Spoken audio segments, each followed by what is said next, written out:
To my mind, there are 7 fundamental positive purposes, and one of them is beauty.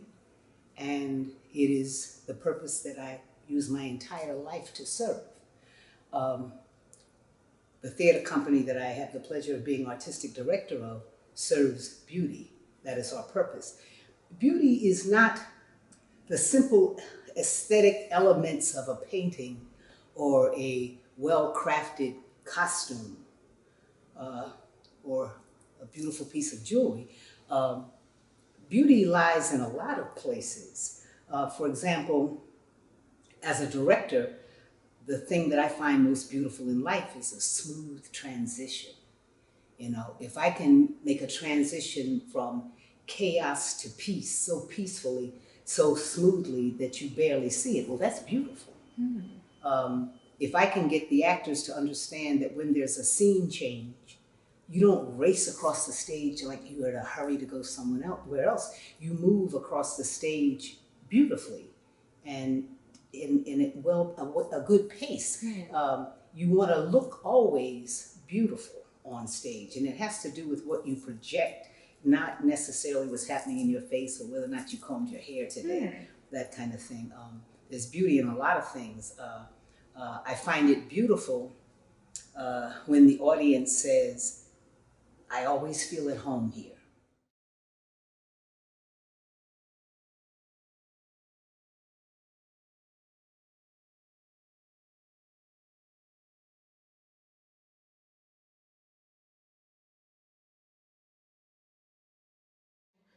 Aunt Vi said the Indians left me on the doorstep.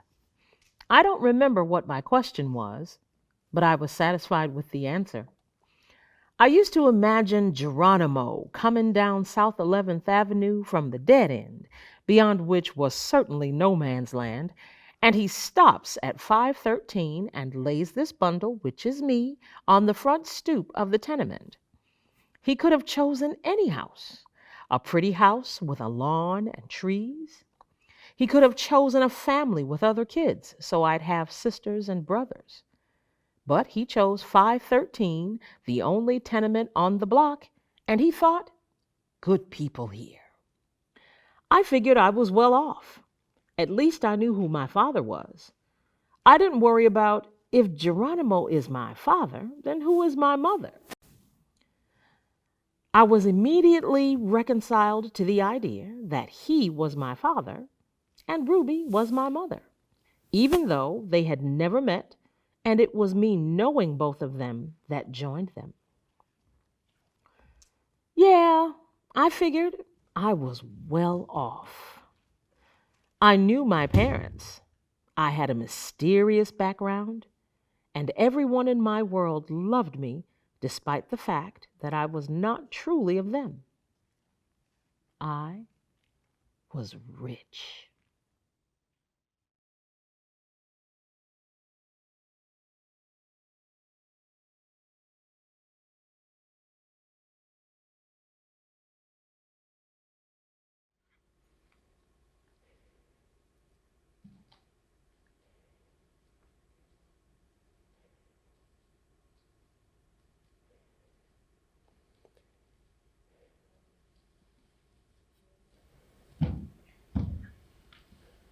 The old men.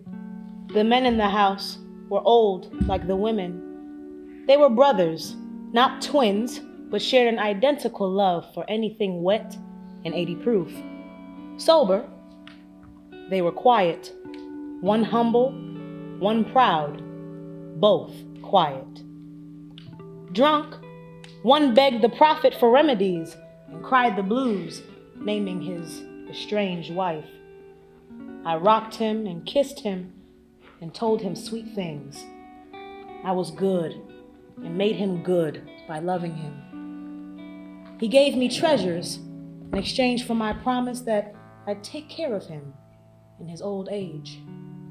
On his free days, drunk or sober, he'd take me to magic places with people in costumes and fast rides and animals in cages and incredible gardens. Drunk, the other told secrets revealed by hallucination, ate hot peppers by the jar and jelly by the spoon. He called me Big Chief, taught me to play games of chance, and took me to the beer gardens where I drank soft drinks and finally held his hand and led him home. The saints were appalled. A child should not be left in the care of drunks. He might lose her. But just like they always knew where she had hidden the 80 proof, they always knew where I was.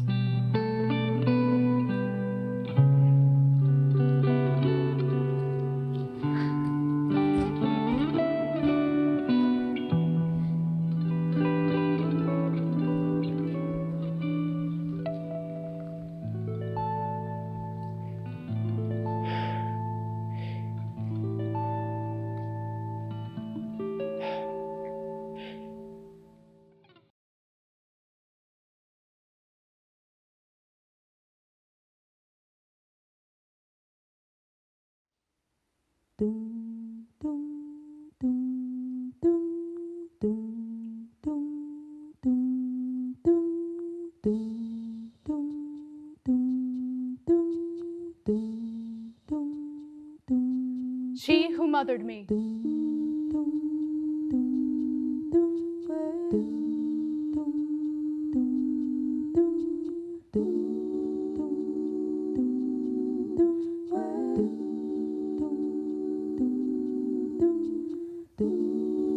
She took care of me.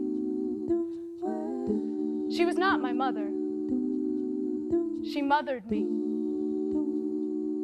She taught me acceptance.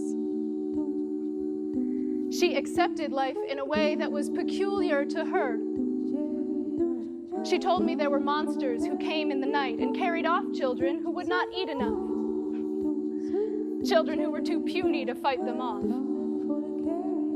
She gave me olive oil, blessed by the elders, to ensure my bowel movements and general well-being.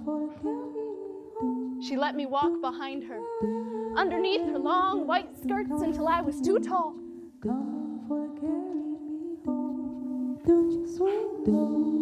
She never yelled at me or chastised me. I did as I was told because I wanted to please her. She taught me enthusiasm. She prayed and sang songs of praise. She let me cut the corns from her toes with a razor blade and squeeze the worms from her blackheads. She taught me faith and trust. She warned me, child, don't grow old if you can help it. And though she was old from the time I was born, we were always girls together. Swing low, sweet chariot, coming for to carry me home. Swing low, sweet chariot, coming for to carry me home. Swing low, sweet chariot, coming for to carry me home. Swing low, sweet chariot, coming for to carry me home. Coming for to carry